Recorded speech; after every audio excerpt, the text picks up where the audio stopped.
So when you look at Matthew 24 and Luke 17, and there are some differing opinions on this, but look at Matthew 24.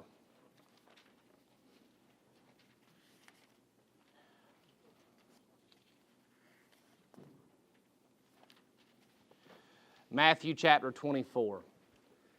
And look there at verse number 36. Matthew 24:36. But of the day and hour knoweth no man, no, not the angels of heaven, but my Father only. Now, what event is that talking about? Second Advent. Here's what people fail to realize. The Bible never says that we can't know the day of the rapture. Now, I'm not saying we can know the day of the rapture. I'm just saying the Bible never says that we can't know the day of the rapture. The rapture could happen at any moment, right? But at the same time, could the rapture have happened 500 years ago? I don't know. Maybe it could have. The problem is you've got different things in the Old Testament, different prophecies about, for example, you've got Habakkuk 6:2, or not Habakkuk 6:2, Micah 6:2 maybe it is. I can't remember. Something 6:2 about the 2 day, after 2 days, God will revive Israel. Well, when did Israel, quote unquote, die? When did God set aside the children of Israel? AD 70. All right. Then you've got 2 days, and God will revive them. So 2 days in the Bible, days are what? 1,000 years. So it's 2,000 years. Okay, so we're assuming that 2,000 years after 2 days. See, but you get into some weird stuff there. It's hard to pinpoint. Some people have tried to take the generation. Well, this generation shall not pass away. What generation is that? Well, it's the generation that the nation of Israel was born, 1948. That's the generation. Okay, well, then how long is a generation? Well, it's 70 years. Well, there's a problem because 2018 is come and gone. That was 70 years. What do you do with that? Second Advent should have happened in 2018. Well, all right, and then this one got popular. Well, it's by reason of strength, 80, because the generation of a man is 70 years, but by reason of strength, 80 years. All right, well, that's 2028, right? If that's 2028. We'll take off 2028, take off 7 years for the tribulation period. You got the rapture at 2021. Problem with that, here we are, it's 2024. See, how long is a generation? How do we know that the generation started in 1948? All I'm saying is it's hard to pinpoint. Now, according to Chad Reese, it's going to be in 2033. So, maybe 2033 we're out of here. I hope so. I hope it's 2024. Amen. I hope it's June 2nd, 2024 when we're out of here, right? But I don't know. I've said a few dates, nothing solid. I've not told everybody like, oh, this is when the Lord's coming. I've had a few ideas, but guess what? We just don't know when the Lord's coming back. But understand the verse that says no man knows the day or the hour, and by the way, I think it's interesting it says day and hour, never month or year. I think that's interesting. But notice those passages, that's dealing with the second advent, not the rapture of the church. Now stay with me here. But as the days of Noe were, so shall also the coming of the Son of Man be. All right, now notice, the days of Noah. People say, well, yep, right before the rapture will be like the days of Noah. That's not what the Bible teaches. The Bible does not teach that the days of Noah, it'll be like the days of Noah before the rapture. It teaches it'll be like the days of Noah before the second advent. The days of Noah correlate with the time of the tribulation period. Because notice, if you've got Matthew 24, look at verse 29. Immediately after the tribulation of those days shall the sun be darkened, and the moon shall not give her light, and the stars shall fall from heaven, and the powers of the heaven shall be shaken. And then shall appear the sign of the Son of Man in heaven, and then shall all the tribes of the earth mourn, and they shall see the Son of Man coming in the clouds of heaven with power and great glory.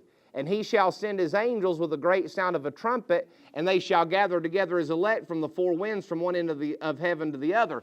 If you were to ask any average Baptist in this area right now, what I just read, what event does that describe? What are they all going to say? The rapture. That's the rapture. That's the rapture. Hold on a second. Here's the problem, though. In verse 29, when does this event take place? Immediately after the tribulation. Well, that's a big problem. Now you've got the church, the rapture of the church, happening at the end of the tribulation, not at the beginning of the tribulation. Well, that's a problem. So Matthew 24, we understand, is not talking about the rapture of the church.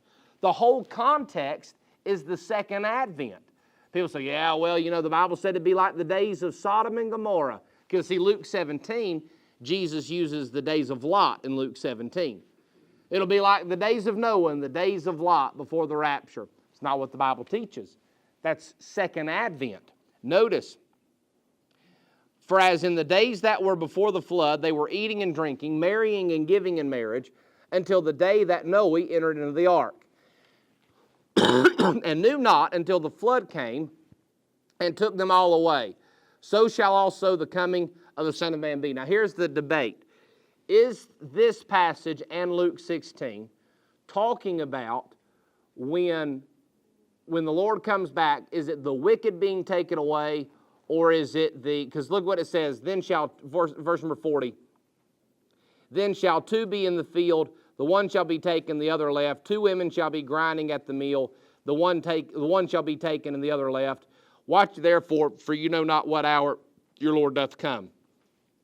The argument here is well, in Noah's flood, it was the wicked taken away, not the righteous. So, and there's some Bible believers, some guys that I love and respect, who teach that it's the wicked being taken away and the righteous being left. Here's the problem that I have with that, though. Number one, I understand the argument in the days of Noah, it was the wicked being taken away. But the problem is that in the days of Lot, who was taken away, the righteous or the wicked?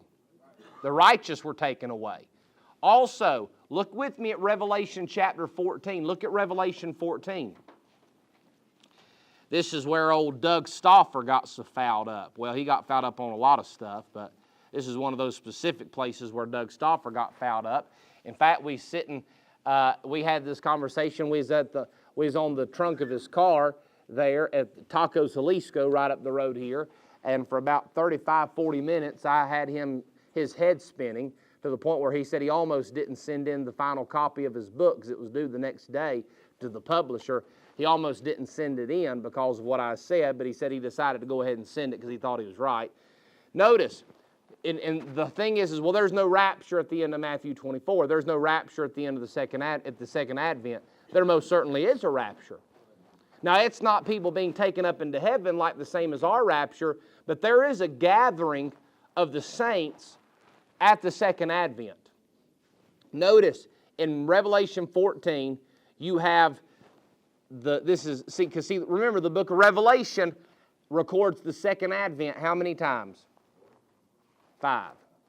Revelation 6, Revelation 11, Revelation 14, Revelation 16, and Revelation 19. So those are the 5 recordings of the day of the Lord in the book of Revelation. Revelation is not chronological. It's not a storyline. It starts over. It's like the gospel accounts. It's 5 different accounts of the same event. Now stay with me. Look at Revelation 14. Look at verse 14. Revelation 14:14. And I looked, and behold, a white cloud, and upon the cloud one sat like unto the Son of Man, having on his head a golden crown, and in his hand a sharp sickle. And another angel came out of the temple, crying with a loud voice to him that sat on the cloud, Thrust in thy sickle, and reap, for the time is come for thee to reap, for the harvest of the earth is ripe. And he that sat on the cloud thrust in his sickle on the earth, and the earth was what? Reaped. So he casts in his sickle, and he reaps the earth. Notice, and another angel came out of the temple, which is in heaven, he also having a sharp sickle. And another angel came out from the altar, which had power over fire, and cried with a loud cry to him that had the sharp sickle, saying, Thrust in thy sharp sickle, and gather the clusters of the vine of the earth, for her grapes are what? fully ripe, and the angel thrust in his sickle into the earth, and gathered the vine of the earth, and cast it into the great winepress of the wrath of God. So notice, there's two reapings on the earth. The first one is being done by Jesus Christ. The second one is being done by an angel. So that's why I believe that there is a rapture, that there is the taking away of the righteous. They are gathered up and taken out from the wrath that is to come. Then there's another reaping that takes place, and they're all gathered into the valley of Megiddo. Does that answer your question? That's what I believe. I believe that the people being taken in Matthew 24 and people being taken in Luke 17, I think those are the righteous. I think there is a rapture at the end of the tribulation period that gathers all the righteous and all the saved, and it protects them from the day of the Lord, the battle of Armageddon. And that's why you got to rightly divide. There's two raptures. There's one at the beginning of the tribulation, and there's one at the end of the tribulation. And if you get those two confused, you'll wind up in all sorts of heresy. Okay? Good question.